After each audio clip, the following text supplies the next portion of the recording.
Hi, this is David Shoemaker, and I'd like to welcome you to Living Thelema. Now, on this episode, we're going to talk about the role of the ego in the great work. This is something that is interwoven with a lot of the previous episodes of Living Thelema, but just bits and pieces. What I'm going to try to do today is weave all of that together in a more or less unified way. And to do that, let's start with some definitions. First of all, it's extremely important to understand that when we talk about ego here, I'm using that in the Jungian sense of ego. This is not the ego that we use kind of in a pejorative sense when we say someone has a lot of ego or is egotistical. This is simply the ego in this instance is simply the everyday self, the primary mundane center of consciousness that you carry with you in everyday activities. The ego means I, by the way. So it's the I that goes to the store. It's the I that goes to work. It's the everyday you in that sense, the way you think of yourself. And in the stage of the great work before adepthood, before knowledge and conversation, the characteristic state of consciousness is one of primarily identifying with the ego as the center of self. This gradually gets overturned throughout the first order grades, and we'll touch on that a little bit more in terms of disidentifying with the ego as the primary center. But for most people, most of the time, in most of life, we think of ourselves as being that person who goes to the store, who goes to work, etc. Now, in contrast, we have what Jung called the self, with a capital S. This is the real center of our being. We're mostly unconscious of it as a default state, but through insight-oriented work in psychotherapy and certainly via the magical and mystical path when rightly pursued, we open up awareness of this truer self. The opening of this awareness in more secular, mundane, psychotherapeutic context might be working with dream symbols, development of intuition, tracing the symbolic narrative by watching the synchronicities that occur in our lives and that we can give meaning to. And within our esoteric work, traditions such as the Kabbalah and all sorts of symbol sets that we use are really a framework for our interactions with our own unconscious and therefore the pathway to connection with the self. As I think I've mentioned before, the forging of this conscious connection between ego and self is really the goal of depth work in a Jungian psychotherapeutic tradition, but also is one way of looking at the path of the great work that we are pursuing more likely in a deeper way than your average psychotherapy attendee is. In any case, it's the forging of the ego-self axis which informs a lot of our understanding of what we're trying to do here, and I think you'll see the different ways we look at that. Now, in my discussion today, I'm not only going to be using the terminology from the Jungian model of the psyche, like ego and self and shadow and things like that, but also from Kabbalistic psychology here and there. And more or less, I'm using ego and ruach synonymously, and I'm using self and neshama synonymously. They're not perfect analogies, but they're close enough for the work we're trying to accomplish in this discussion today. So let's start by taking a look, now that we've defined things, at the everyday function of the ego. What does it do? What's it for? How does it help us? How does it hurt us? The most important fundamental here is to understand that the ego is the perceptual mechanism by which we interact constructively with the outer world. It's completely necessary to our interaction with the outer world.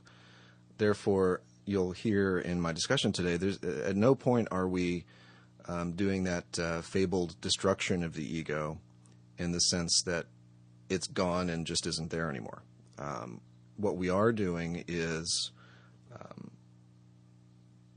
understanding the right function of the ego, to put it in the proper relationship with the self, and ultimately to identify with that deeper center of self at our core as the real center of who we are, the star or cobs. So the ego is our lens through which we perceive the outer world. It's necessarily individualized and therefore necessarily limited. The information we gain by the useful illusion of viewing ourselves as a separate being, the useful illusion of an inner and an outer world, is one of the ways that we simply function in that outer world, and we couldn't do it if we were immersed in undifferentiated consciousness while driving to the grocery store. That would lead to all sorts of messes. One of the important mechanisms of the ego's functioning, one of the ways, in other words, that it actually serves as a lens to look at the world, is the psychological projections that we indulge in every day. In one sense, all our perception is a psychological projection, in that we are imposing symbol sets and categories and those sorts of labels onto this mass of perceptions that come to us. So it's always going to be tailored by the ego. But in a more specific sense, and in this case I'm going to focus on the way we deal with other people, other ruachs, there's some work we can do to grow our understanding of our ego and its role in the great work for us by looking at these psychological projections onto people. Now, in a negative projection, and I am meaning that pejoratively, in a negative projection, the ego protects itself, for example, by judging the faults of others rather than undergoing the painful introspection necessary for its own real growth. In a positive projection, such as idealizing a loved one, the ego yearns for union with something it perceives as external to itself, and thereby misses the opportunity to recognize the soul's inherent completeness. So in both cases, we're obsessed by this self and other dichotomy. In one case, it's a negative judging kind of energy, and in another case, it's giving away a part of our own divinity, a part of our own wholeness, to the idea that we need to be completed by union with something else. In either case, it's a confrontation and acceptance of the shadow.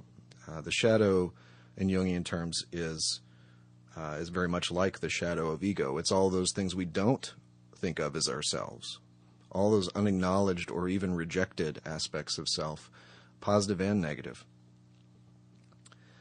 Now, Crowley does some interesting commentary on this that I'm going to read to you in a couple chapters from Liber Aleph.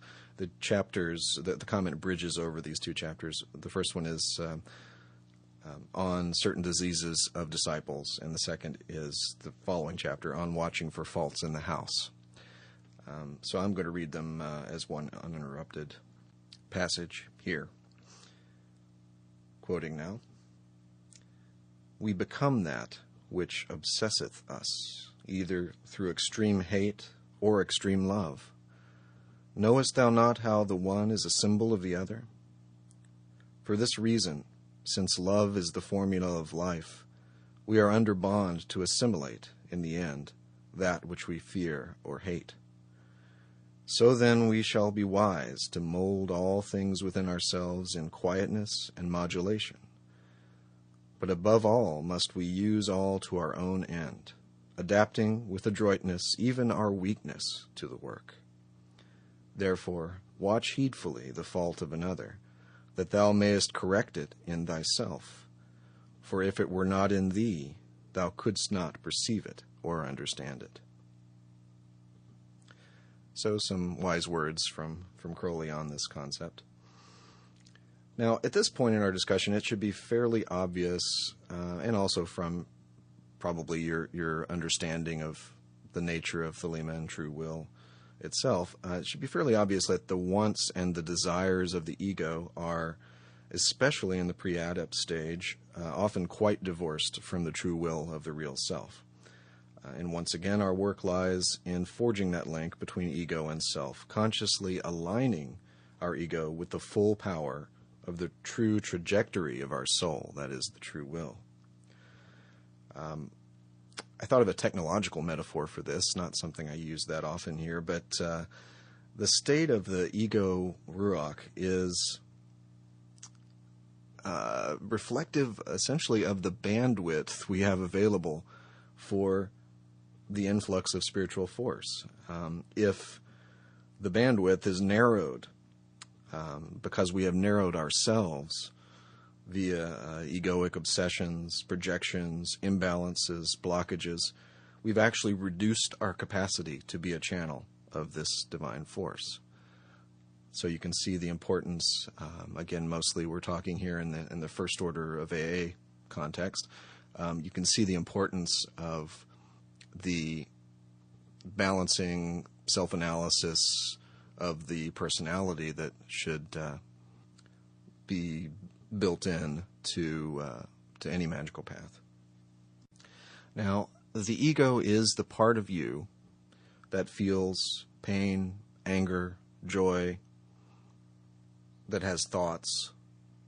You know, these are ruach functions, and you are more than that. The real self is more than that, even though, as I've said, most of us, most of the time, operate day to day as if we're not more than that. That's our limitation. One of the greatest tools that we can all use in moving through life is to simply not buy what the ego is telling us as if it's the only truth. When we are in a depression, when we are overwhelmingly anxious about something, when we are distraught or hurt or angry, if we can simply take half a step back from that and remember that the part of us feeling that is not the whole of us. The star within is not worried about the bills. The star within is not worried about what so-and-so said that hurt our feelings. That's simply the ego. And if we can view the ego more like a pet and less like who we really are, we can get some degree of distance on life's troubles. That doesn't mean we reject them. That doesn't mean we belittle them. That doesn't mean we pretend that we don't have these feelings and responses.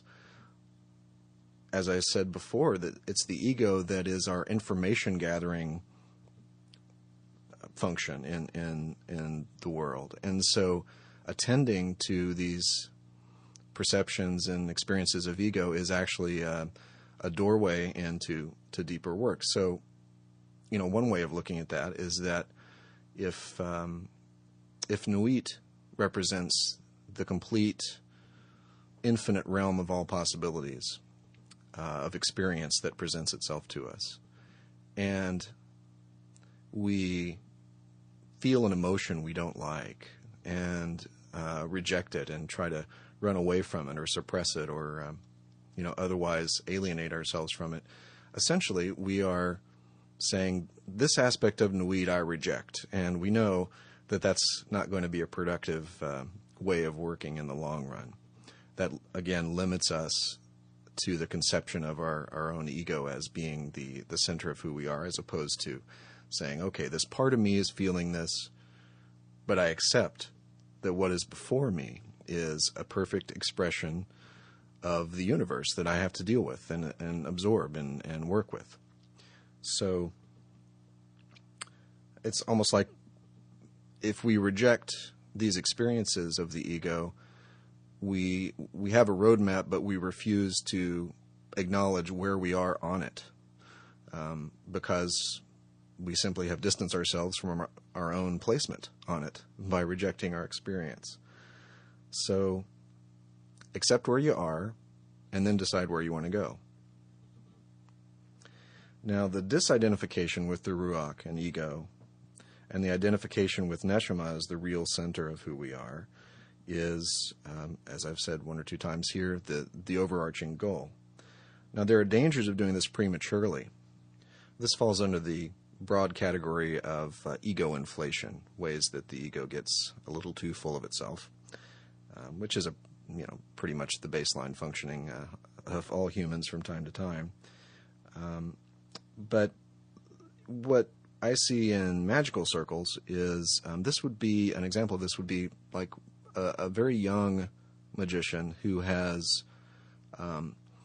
prematurely identified with this idealized adept self that they imagine they're wanting to be, and therefore they kind of do an end run around the ego development, which is actually a prerequisite to developing into that adept. You can't short circuit that. Now, some people are by karma, by birth, by genetics, who knows, whatever. Some people are kind of precocious in their ego development, and I mean that in a good sense, in the sense that they seem to be on the fast track to spiritual development without falling into some of the pitfalls, neuroses that we associate with the ego. But for the most part, we all have kind of a long and windy road to follow in terms of ferreting out those shadow elements of self and developing our analysis and understanding of ourselves as a prerequisite to the deeper work. The proper way to pursue this, and by proper here I basically mean gradual and balanced, the proper method is built into the first orders of AA and basically can be described as beginning with finding Kether and Malkuth.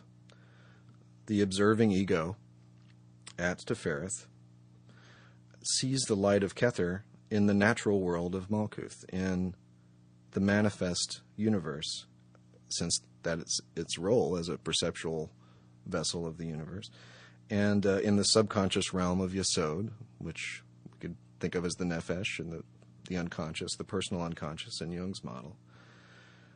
Now, what is not happening in the pre-adept stage is direct conscious perception of Kether. The adept isn't staring right at the light of Kether. He is looking at the reflection of that divinity in the outer world and seeing that as a pathway inward. And that's pretty much what happens as the consciousness develops across the first order in AA. Later, at Tefereth, the opening of the path of Gimel, impinging directly and consciously on our spiritual perception in Tefereth, that's characteristic of the attainment of the knowledge and conversation. Now, only a balanced ego will be a proper vessel for this conscious communion. And in my talk on a previous episode on the methods and tools of AA, I likened this to a properly formed and balanced cup to contain the light of the angel. And the work I've been describing today of dealing with the matters of the ego and their proper context and the self-analysis that comes along with that should help with constructing this balanced vessel. Now, the greater the attainment, the greater the danger of ego inflation. It would be nice to think that attainment of knowledge and conversation wipes out all these ego neuroses and makes us just such a nice person to be around all the time. But unfortunately, every attainment has its shadow side, and every adept, every practitioner at every level must deal with the shadow side of wherever they are in the path. Now, the shadow side of Tefereth, which itself, of course, in its fullness represents spiritual enlightenment, the shadow side is spiritual vanity, spiritual pride. Wow, I'm so cool that I arrived here. I've got an HGA, and now I'm even more powerful, and I can go out and be super cool in front of people. Well, that's something everyone who gets to that stage is going to have to deal with at some level. Hopefully, that's spotted early on and approached mindfully and put in its place. But this situation is only amplified in the passage between 5-6 and 7-4, between Tefereth through Geburah to Chesed. It's amplified unless the adept works hard to maintain the right relationship between ego and self, even after this important attainment. And here's where your lack of prior work can come up and bite you. If you haven't attained in a balanced way by conscientious working of the balancing tasks of the outer order grades, it's going to be that much harder to maintain a balance in further attainments. You might want to listen to my Living Thelema episode on magical power if you haven't, for more on this. Now, at this point, we've gotten our hypothetical aspirant through the elemental grades, through ego self-analysis, through analysis of projections, through the balancing tasks of the first order. The ego has found its right place in relationship to the angel and to the deeper self, the relationship between Ruach and Neshama. And here is where the ego comes up against its greatest challenge that it will ever encounter. And I've touched on this in the formulas of Lux and Nox episode. It has to come to terms with the futility of holding on to its sense of individual existence. This is the ultimate sense of ego death that confronts it. And so the situation is more of one of needing to be willing to destroy your ego rather than actually destroying your ego so that it's gone and non-functional, as I said at the beginning. Because only a fully developed ego, Ruach, that is also willing to abandon itself is a suitable sacrifice for the Grail of Babylon and the transition of the abyss into mastery. Now, in all of this, you might want to refer to what was a pivotal book in my development and understanding. It's not perfect, but if you haven't ever looked at Robert Moore's book called King, Warrior, Magician, Lover, I think the subtitle is The Archetypes of the Masculine, that's a great place to start. He looks at the 4 archetypes listed there, both in their fullness and in their shadow sides. And so for the magician, he's talking about the magician archetype as one of power, secret power, subtle power, physical power, but an inner power. And so all of those things are obviously useful tools to access.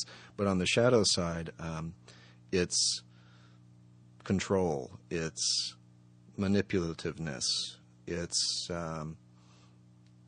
my secret power gives me the right to lord myself over you. It's that kind of debased power drive in a sense. Now, this is an awful lot like the polarity of the Adeptus Exemptus in his fullness, willing to move on and abandon the ego conceptions, versus the Black Brother in his towers of ego that he won't abandon or tear down.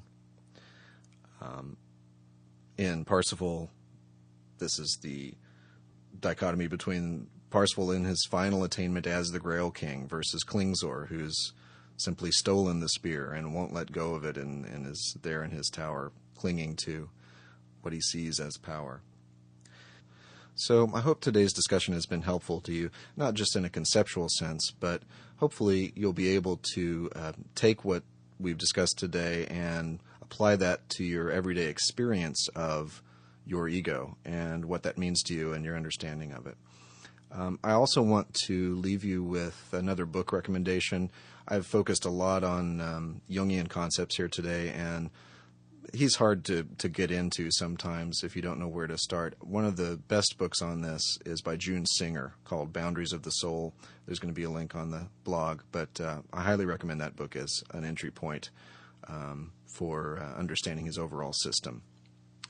So, as always, I welcome your comments and suggestions. I should thank Johannes, who contacted me through livingthelema.com with some questions about ego inflation and the like that got me thinking about today's episode. Please visit livingthelema.com for more information about my work and to contact me. Also, Living Thelema on Facebook is there.